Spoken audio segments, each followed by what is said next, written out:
Hey guys, welcome back to my channel.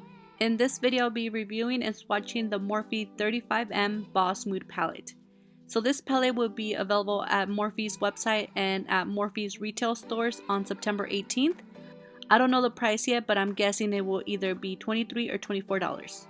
The packaging of the palette is their standard matte black plastic with a snap closure, and it does not include a mirror. The eyeshadows in the palette have names and they are printed on the clear film that comes inside the palette. I'm hoping Morphe will start to print the names under each eyeshadow instead of on the plastic. So this palette has a mixture of greens, oranges, purples, neutrals, and cranberries. There's a total of 18 mattes and 17 shimmers. In the shimmers I included the metallics and the shimmers with specks of micro glitter. The mattes in this palette are very creamy and pigmented.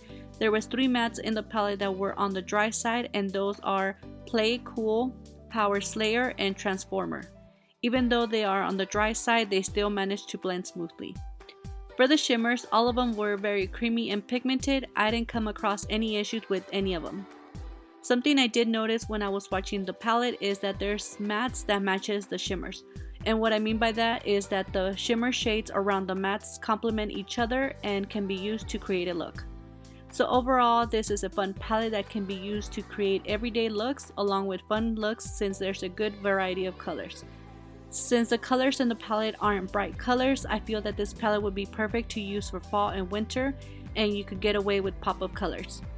So let me know what you guys think about this palette. Are you guys planning on getting it? And I hope you guys found this video helpful. Don't forget to give me a like and subscribe, and I'll see you guys very soon on my next video. Thank you guys so much for watching.